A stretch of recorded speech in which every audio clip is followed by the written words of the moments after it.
Hi hello friends, എല്ലാ കൂട്ടുകാർക്കും നമ്മുടെ ഇന്നത്തെ എപ്പിസോഡിലേക്ക് സ്വാഗതം കേട്ടോ. അങ്ങനെ നമ്മുടെ ദീപയും അതുപോലെ കിരണും കല്യാണിയും കൂടി സംസാരിച്ചുകൊണ്ടിരിക്കുകയാണ്. ദീപ പറയുന്നുണ്ട്, നോക്ക് മോളെ കൊല്ലാൻ വേണ്ടി നടക്കുന്ന ആൾക്കാരത്തേക്കാ മോള് പോണത്, അതുകൊണ്ട് സൂക്ഷിക്കണം മോളെ എന്ന് പറയാണ്. അമ്മ ഉദ്ദേശിച്ചത് ആരെന്ന് എനിക്ക് മനസ്സിലായി, അച്ഛനെയും സരുവിനെ അല്ലേ. അച്ഛനിപ്പോ പഴയ പോലെ നല്ലമ്മേ, അച്ഛൻ പൂർണ്ണമായിട്ട് മാറി. അത് അമ്മ വിശ്വസിച്ചില്ലെങ്കിലും ഞാൻ വിശ്വസിച്ചിട്ടുണ്ട്. പിന്നെ സരു, അവളുടെ കാര്യത്തിൽ ഞങ്ങൾക്ക് ഇപ്പൊ സംശയമൊക്കെ ഉണ്ട്, എന്നാലും അവൾക്കും വല്ലാത്തൊരു മനസ്സിന് ചെറിയ മാറ്റമൊക്കെ ഉണ്ടമ്മേ. നിന്റെ അടുത്ത് പറഞ്ഞിട്ട് ഒരു കാര്യമില്ല മോളെ, എന്നാലും സൂക്ഷിക്കേണ്ടത് സൂക്ഷിക്കണം എന്ന് പറഞ്ഞുകൊണ്ടിരിക്കെ തന്നെ അവിടേക്ക് കാറിന്റെ ഉച്ച കേൾക്കും കേട്ടോ. അപ്പൊ ദീപ പറയണ്ട, ദേ ബാലേട്ടൻ വന്നല്ലോ എന്ന് പറയാണ്. വാ എന്ന് പറയുന്നുണ്ട്. അങ്ങനെ കിരണും കല്യാണിയും പുറത്തേക്ക് പുറത്തേക്ക് ഇങ്ങനെ ഇറങ്ങുമ്പോഴേക്കും ബാലേട്ടന്റെ പകരം പ്രകാശനാട്ടോ വണ്ടിയിൽ നിന്ന് ഇറങ്ങണത്. അത് കഴിയുമ്പോഴേക്കും ദീപ പറയണ്ടേ, ഇയാളാണോ വണ്ടി എടുത്തോണ്ട് വന്നത് എന്ന് പറയുമ്പോഴേക്കും പ്രകാശൻ പറയണ്ട്, അത് എനിക്ക് പെട്ടെന്ന് മക്കളെ കാണണോന്ന് തോന്നി, അപ്പോ ഞാൻ വളയം പിടിക്കാൻ വിചാരിച്ചു. വളയം പിടിക്കണതൊക്കെ കൊള്ളാം, പിള്ളേരെ കൊണ്ടുപോകുന്ന സമയത്തെ വണ്ടി കൊണ്ടിട്ട് എവിടെയും കൊണ്ട് ഇടിക്കാതിരുന്നാ മതി എന്നിങ്ങനെ പറയണം. ആ സമയത്ത് കല്യാണി പറയണ്ട്, എന്താ അമ്മ ഇങ്ങനെയൊക്കെ പറയണത്, അച്ഛൻ അങ്ങനെയൊന്നും ചെയ്യില്ല എന്ന് പറയുമ്പോഴേക്കും പ്രകാശം പറയണ്ട്, സാരില്ല മോളെ, ദീപക്ക് എന്നെ സംശയമാണ് ഇപ്പോഴും, അത് കുഴപ്പമില്ല, ദീപയെന്നല്ല ആർക്കായാലും സംശയമായിരിക്കും. പിന്നെ നിനക്കും കിരൺ സാറിനും എന്നെ കിരൺ മോനും സംശയമൊന്നുമില്ലല്ലോ, അതന്നെയാ ഞാൻ ഇങ്ങോട്ടേക്ക് വന്നത്. എന്നാ നമുക്ക് പോയാലോ അച്ഛാ എന്ന് പറയാണ്. പോകാം എന്ന് പറയണ്ട്. അങ്ങനെ നമ്മുടെ പ്രകാശം വണ്ടി എടുക്കുന്ന സമയത്ത് ദീപ പറയണ്ട്, മക്കളെ ദേ സൂക്ഷിക്കണം കേട്ടോ എന്ന് പറയാണ്. അമ്മേ അത് കുഴപ്പമൊന്നുമില്ല, അച്ഛനിപ്പോ പ്രയാസമൊന്നുമില്ല. പിന്നെ കിരണേട്ടൻ ഉണ്ടല്ലോ, അച്ഛൻ എന്തെങ്കിലും വയ്യായിക തോന്നുവാണെങ്കിൽ കിരണേട്ടൻ വണ്ടി എടുത്തോളും എന്ന് പറയാണ്. വാ കിരണേട്ട നമുക്ക് പോകാം എന്ന് പറഞ്ഞിട്ട് അവര് വണ്ടിയിൽ കയറിയിട്ട് പ്രകാശിന്റെ കൂടെ ഇങ്ങനെ യാത്ര ചെയ്യാട്ടോ. ആ സമയത്ത് നമ്മുടെ കല്യാണി നമ്മുടെ കിരണാണ് മുമ്പിൽ സീറ്റിലിരിക്കുന്നത്. കിരൺ പറയുന്നുണ്ട്, ഇനി ഡ്രൈവിങ്ങിന്റെ സുഖം ഇഷ്ടപ്പെട്ടിട്ട് നമ്മുടെ ഡ്രൈവറായിട്ട് എപ്പോഴും ഇങ്ങനെ വളയം പിടിക്കാൻ വേണ്ടി കൂടോ എന്ന് ചോദിക്കുമ്പോഴേക്കും കല്യാണി പറയുന്നുണ്ട്, അതിനെ അച്ഛനോട് ചോദിക്കായിരുന്നു ഇനി ബാലേട്ടന്റെ ജോലി പോകുമോന്ന്. ഇല്ല മക്കളെ, എനിക്ക് നിങ്ങളെ കാണണമെന്ന് തോന്നുമ്പോ ഇടയ്ക്ക് ഇങ്ങനെ ഡ്രൈവിംഗ് ചെയ്യും, അത്രേ ഉള്ളൂ എന്നിങ്ങനെ പറയണം.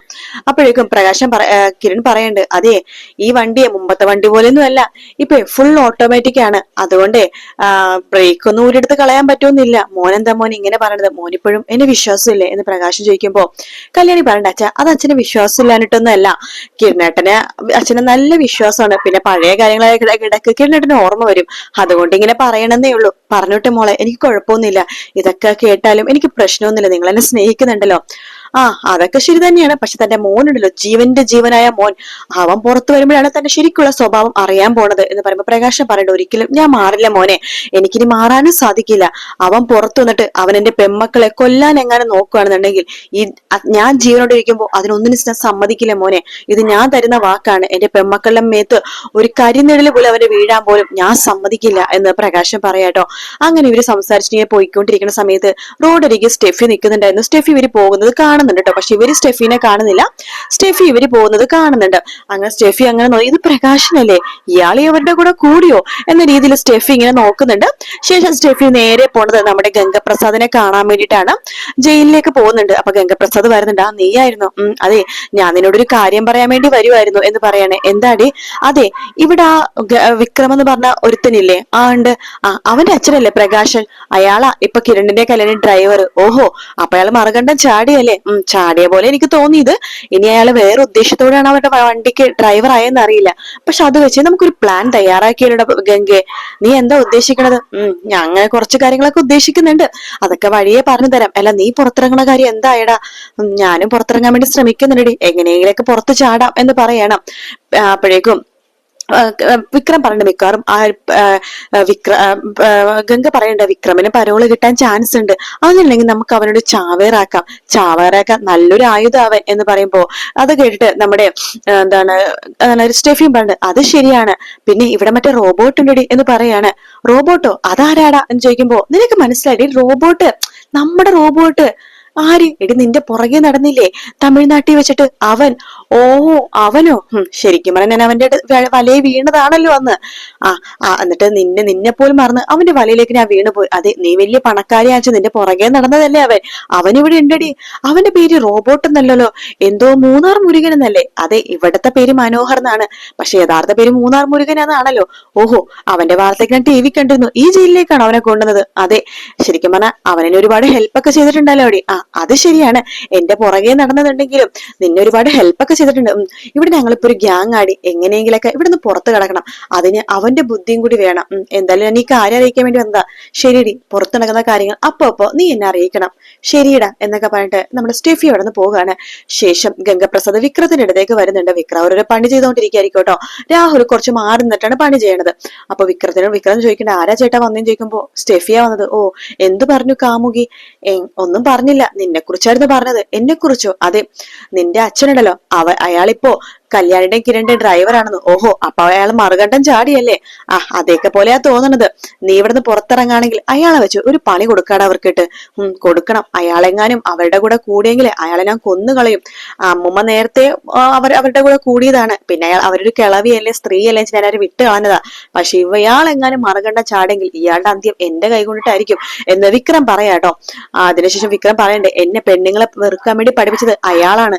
എന്നിട്ട് അയാളിപ്പോ സ്വന്തം മക്കളെ സ്നേഹിക്കുക, അയാൾക്കിട്ട് ഞാൻ പണി കൊടുക്കുന്നുണ്ട് എന്ന് പറയുമ്പോഴേക്കും വിക്രം, പിന്നെ നിനക്കൊരു കാര്യം അറിയാവോ എന്ന് ഗംഗ പറയാണ്. എന്തായിട്ടാ എന്ന് വിക്രം ചോദിക്കുമ്പോഴേക്കും ഗംഗപ്രസാദ് പറയണ്ട്, അതെ, നമ്മുടെ മനോഹരനുണ്ടല്ലോ, അവനെ തമിഴ്നാട്ടിൽ റോബോട്ടായിരുന്നു. റോബോട്ടോ? അതെ, എന്റെ പെണ്ണുണ്ടല്ലോ സ്റ്റെഫി, അവളുടെ പുറകെ നടന്നതാ. അവളും ചെറുതായിട്ടൊന്ന് വീണതാണ്. കുറച്ചുനാൾ അവരങ്ങനെ സെറ്റപ്പ് ആക്കി നടക്കുമായിരുന്നു എന്ന് പറയണ. ഓഹോ, അപ്പൊ അവിടെയും ചരിത്രം ഉണ്ടാക്കിയിട്ടുണ്ടോ? പിന്നല്ലാതെ. അപ്പൊ അവിടത്തെ പെണ്ണുങ്ങളെ വെറുതെ വിട്ടിട്ടൊന്നുമില്ലല്ലേ? അവൻ എവിടത്തെ പെണ്ണുങ്ങളെ വിടാൻ പോണില്ലടാ. അതിലെനിക്ക് അവനെ അത്ര ഇഷ്ടം. നീ ഒന്ന് ആലോചിച്ച് നോക്കിയേ, നമുക്ക് ഒരു കല്യാണം കഴിച്ച് മര്യാദക്ക് ജീവിക്കാൻ പറ്റില്ല. അപ്പോഴാ അവൻ 68 കല്യാണം. അത് മീഡിയക്കാര് പറഞ്ഞ 100 വരെ പോയിട്ടുണ്ടെന്നാ. അവനെ ശരിക്കും തൊഴാൻ തോന്നും. അത് മാത്രമല്ല, എന്നെ ഒരുപാട് അവൻ സഹായിച്ചിട്ടുണ്ട്. ഞാൻ ചില കൊട്ടേഷനൊക്കെ എടുക്കുമ്പോഴേക്കും അവരുടെ വീട്ടിൽ ചിലപ്പോൾ പെണ്ണുങ്ങളുണ്ടാവും. ആ പെണ്ണുങ്ങളെ ഇവൻ വലയിൽ വീഴ്ത്തി ആയിട്ടുള്ള ചില കാര്യങ്ങളൊക്കെ എനിക്ക് സെറ്റ് ചെയ്ത് തന്നിരിക്കുന്നത്. അതുകൊണ്ട് എനിക്ക് അവരോട് പ്രത്യേക ഒരു ഇഷ്ടമുണ്ട്. പിന്നെ പല പെണ്ണുങ്ങളും അവൻ വളച്ചിട്ട് അവരുടെ മുതലാളിക്കിട്ട് പണി കൊടുക്കാൻ വേണ്ടി എനിക്ക് ഹെൽപ്പ് ചെയ്തിട്ടുണ്ട്. അപ്പൊ അതുകൊണ്ടൊക്കെ എനിക്ക് അവനോട് വല്ലാത്തൊരു ആത്മബന്ധമുണ്ട്. ചേട്ടനി പറഞ്ഞതൊക്കെ അയാള് കേൾക്കണ്ട. രാഹുലിന് മനോഹറിന് ദേഷ്യമാണ്. മനോഹറിനോട് വേറെ സ്ഥലത്ത് പണിക്കിട്ടിരിക്കുക, ഇയാളെ എവിടെയും പണിക്കിട്ടിരിക്കുക. എന്നാലും നമ്മൾ ഒറ്റ ഗ്യാങ് ആയിട്ട് നിൽക്കോടാ, എന്നാലേ കാര്യമുള്ളൂ എന്നൊക്കെ ഗംഗപ്രസാദ് ഇങ്ങനെ വിക്രത്തോട് പറയാട്ടോ. അതിനുശേഷം കിരണും കല്യാണിയും കൂടി നേരെ ഓഫീസിലേക്ക് എത്തുന്നുണ്ട്. അതേസമയം അവിടെ നമ്മുടെ രതീഷും ഹരിയേട്ടനും അതുപോലെ തന്നെ സെക്യൂരിറ്റി ചേട്ടനൊക്കെ സംസാരിച്ചുകൊണ്ടിരിക്കുകയാണ്. ഇവരവിടേക്ക് എത്തുന്നത്. അപ്പൊ പ്രകാശൻ ഇങ്ങനെ ഡ്രൈവറിന്റെ ഡോറ് തുറന്നിട്ട് പുറത്തേക്ക് ഇറങ്ങുമ്പോഴേക്കും നമ്മുടെ രതീഷ് പണ്ടേ ബാലേട്ടനല്ലേ ഇയാളാണോ ഡ്രൈവർ എന്നിങ്ങനെ വിചാരിക്കാട്ടോ.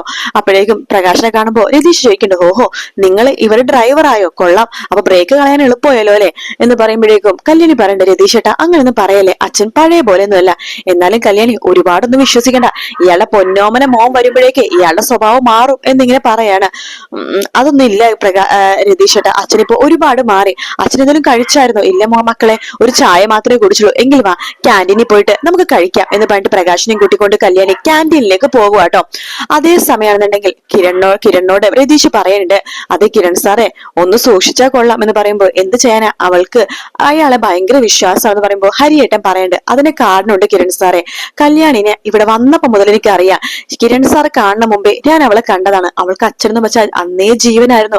അച്ഛന്റെ സ്നേഹത്തിന് വേണ്ടി കൊതിക്കുന്ന ഒരു പെൺകുട്ടിയാണ് അവള്. അപ്പൊ സ്നേഹം കിട്ടിയപ്പോ അവൾ അതിലേക്ക് മാറിയതാണ്. പക്ഷെ അയാളെ വിശ്വസിക്കാമെന്നാ എനിക്ക് തോന്നണത്. എനിക്ക് അങ്ങനെയാ തോന്നണത്. എന്നാലും ഒരു കണ്ണുണ്ട് എന്ന് കിരൺ ഇങ്ങനെ പറയാട്ടോ. പിന്നീട് കാണിക്കുന്ന സരിയുനെയാണ്. സരിയു അങ്ങനെ ഉടുത്തൊരുങ്ങി പുറത്തേക്ക് പോകാൻ പോകുമ്പോഴേക്കും താര ചോദിക്കണ്ടേ, എങ്ങോട്ടേക്കാ പോകുന്നതെന്ന് ചോദിക്കുമ്പോഴേക്കും, അമ്മേ ഞാനൊന്ന് പുറത്തു വരെ പോവാ, ഒറ്റക്ക് പോകണ്ട, ഞാനും വരാന്ന് താര പറയുമ്പോ, വേണ്ടമ്മേ, കുഞ്ഞ് ഇവിടെ ഒറ്റയ്ക്കല്ലേ, അമ്മ കുഞ്ഞിനെ നോക്കിക്കൊണ്ടിരുന്നാ മതി, കുഞ്ഞിനെ വെയിലൊന്നും അധികം അടുപ്പിക്കണ്ട, ഞാൻ പെട്ടെന്ന് പോയിട്ട് വരാമേ എന്ന് പറയുമ്പോ താര പണ്ട് എനിക്ക് പേടിയാണെന്ന് പറയുമ്പോ, അമ്മ പേടിക്കണ്ട, എനിക്കിപ്പോ ഒരു കുഴപ്പമില്ല, എന്റെ മോൾക്ക് വേണ്ടി ഞാൻ ഇനി ജീവിക്കും അമ്മേ, അവൾക്ക് വേണ്ടി ഞാൻ ജീവിക്കും, അതുകൊണ്ട് അമ്മ എന്റെ കാര്യത്ത് പേടിക്കണ്ട, ഞാൻ പെട്ടെന്ന് പോയിട്ട് പെട്ടെന്ന് വരാം, 1 മണിക്കൂർ പെട്ടെന്ന് വരാം എന്ന് പറഞ്ഞിട്ട് സരി അവിടുന്ന് നമ്മുടെ മനോഹറിനെ കാണാൻ പോകുന്ന ഭാഗത്തോടെയാട്ടോ എപ്പിസോഡ് തീരുന്നത്. വീഡിയോ ഇഷ്ടപ്പെട്ട ലൈക്ക് ചെയ്യുക, സബ്സ്ക്രൈബ് ചെയ്യുക, കമന്റ് ചെയ്യുക. മറ്റൊരു വീഡിയോ കാണാം. Take care, bye bye.